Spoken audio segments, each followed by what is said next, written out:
Muy bien, yo les voy a hablar de migraña vestibular. Ya le mandé el artículo y la presentación al doctor. Esta presentación la realizó en generaciones anteriores una compañera de ustedes, la doctora Paola Toscano, y de ahí me he basado en esa para exponérselas. La migraña vestibular como tal es un tipo de vértigo que en algunas ocasiones se le puede llegar a catalogar de tipo central, esto por las características del mismo. Si ustedes recuerdan, el vértigo de etiología o características centrales es un vértigo que tiene una dirección vertical, que no se agota, que no tiene latencia y que prácticamente el paciente no tiene datos auditivos, sino más bien algunas alteraciones o sintomatología neurológica. Este tipo de migraña afecta al 1.1% de la población.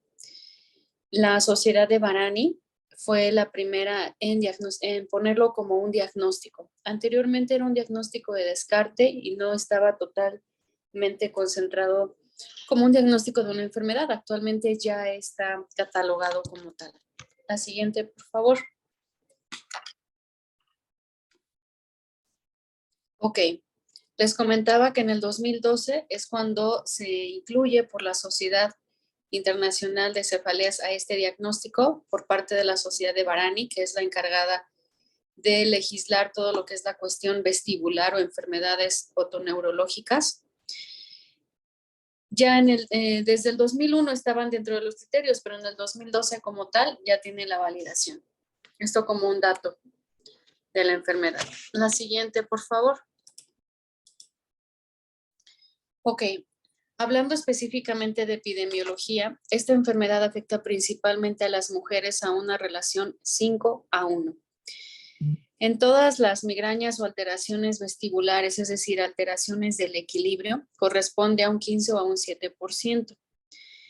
La incidencia que podemos llegar a encontrar que tengamos tanto una alteración o alguna sintomatología asociada a migraña con algún problema de equilibrio es de un 3.2 o al 1.1% de la población en total.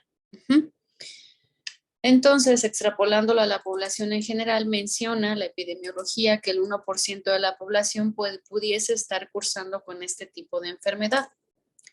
La siguiente, por favor.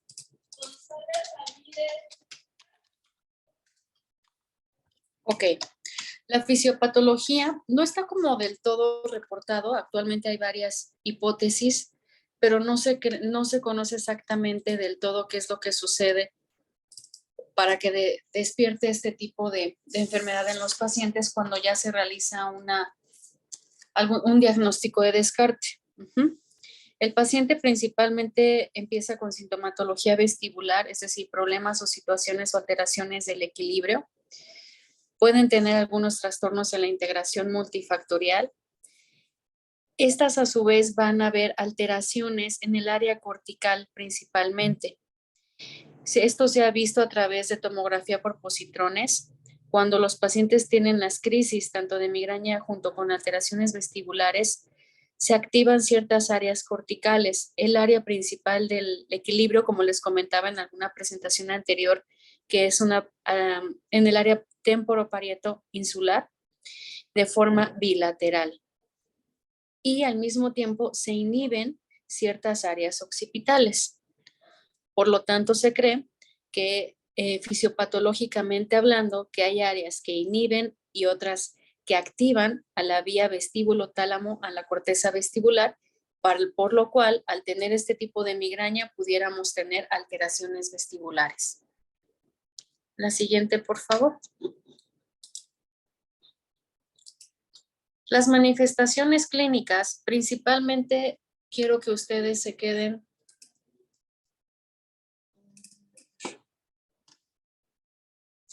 Principalmente, el paciente va a referirles migraña, dolor de cabeza, antes, durante o después de los episodios de vértigo. Algunas literaturas pueden comentarles que puede ser durante el episodio nada más, pero no. Se ha visto que puede ser la cefalea antes, durante o después de características migrañosas.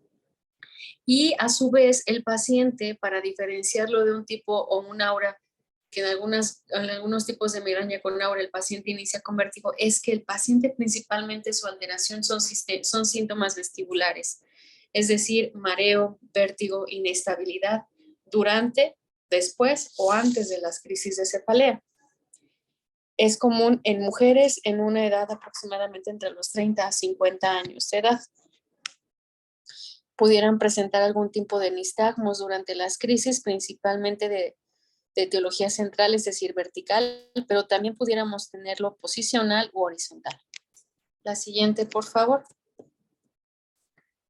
¿Cuáles son los desencadenantes? Los desencadenantes principalmente son características hormonales, en este caso climaterio, menstruación en las mujeres, y bueno, aquellos desencadenantes que ya sabemos que también detonan a los episodios de migraña. Cuando no hay un sueño reparador, cuando hay alteraciones o estrés, una deshidratación, en algunos casos hasta el ejercicio físico, y la cafeína y el chocolate por las xantinas o las metilxantinas que tienen para poder detonar este tipo de alteraciones. La siguiente, por favor.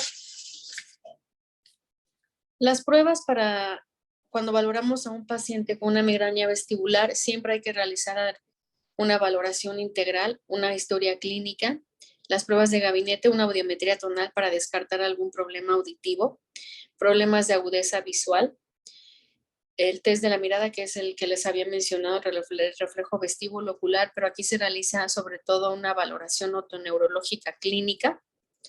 La siguiente, por favor. El diagnóstico diferencial de una migraña vestibular lo pudieran realizar con cualquier tipo o alteración vestibular. Por ejemplo, una migraña basilar, esto es común en los pacientes de edad avanzada, que refieren cefalea, sobre todo en el área occipital, y en algunas situaciones un desequilibrio o alteraciones vestibulares. La enfermedad de Meniere es un diagnóstico diferencial o de descarte. La enfermedad de Meniere se caracteriza, y ya lo van a ver, o no sé si ya lo vieron en su módulo de otorrino, que son tríadas de hipoacusia, acúfeno y mareo vértigo, que dura minutos. También el vértigo paroxístico posicional, que es cuando el paciente refiere vértigo de segundos de duración cuando realiza alguna cierta posición. Y la ataxia episódica cuando tenemos alteraciones sobre todo de cerebelo. Entonces, si ustedes pueden observar, es que en la migraña vestibular pudiéramos combinarlo o confundirlo con una patología ya sea periférica o central. La siguiente, por favor.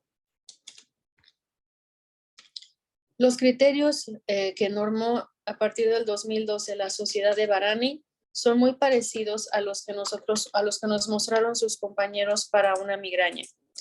Principalmente vamos a basarnos en que el paciente cumpla con 5 episodios o crisis, y durante estas 5 crisis cumpla los siguientes criterios: que tenga dolor de cabeza en promedio de 4 a 3 días, 72 horas, y cuando tenga el dolor de cabeza que tenga las características de un tipo de migraña sin aura, es decir, que sea unilateral, que sea pulsátil, que tenga una intensidad moderada y que se agrave a cuestiones sobre todo de ejercicio físico.